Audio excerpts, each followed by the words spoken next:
How do you stop overthinking? You don't. You're an overthinker or you're not. I can't sleep at night because I'm thinking too much. I wake up and if the wrong thought catches me, I'll be awake. I don't try to stop overthinking. The only way to numb overthinking is over drinking, sleeping pills, a bunch of crap that I'm not into. So just keep thinking until you beat the overthinking. Yeah, basically, yeah. Just if you're an overthinker, good. It's a superpower. Yeah. And what's like maybe a 15-second tip? No, you don't like them, but a tip for good mental strength. You know, when I was growing up and when you were growing up, people used to say this, and I really took it for granted, and so did you probably, and so did most people here, because we're all of a similar age. Eat your dinner. There are children starving in Africa. You know, nowadays it's Syria or some other country.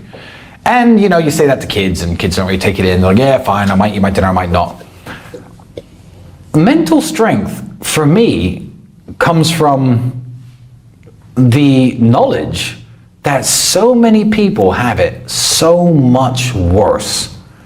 And who am I to be crying about my situation? When I was in jail, this is already off the news and everyone's forgotten about this situation. People still talk about me being in prison. That's still national news. But let me tell you something. At the time I was in jail in January, February, 2022, earthquakes happened in Turkey.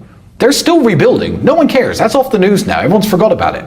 But I was in that prison cell looking up at the TV at these fathers and mothers screaming and crying because they couldn't find their kids. Kids running around, where's my parents? These people were dead, by the way, because the death toll was absolutely massive. And I was like, okay, hear me out. I'm worth loads of money. I won't say the number. It's loads.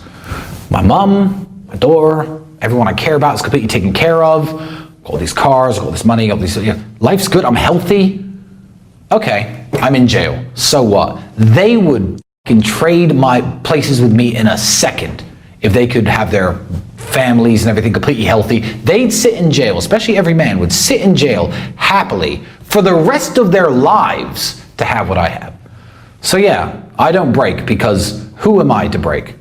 Things are going pretty well for me.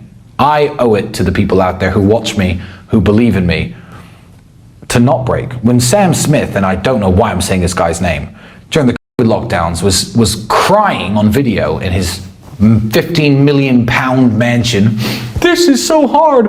I was like, who is still a fan of that guy after this? Everyone was going through the same crap in England. But you're sitting there in a 15 million pound mansion crying on the internet about how hard your life is. I will never be that guy, ever. My life is great. Jail, life's great. Something bad happens to me, I lose my arm. Life isn't the best, but it's still pretty great. So, mental strength, that's the key. There are children starving in Africa.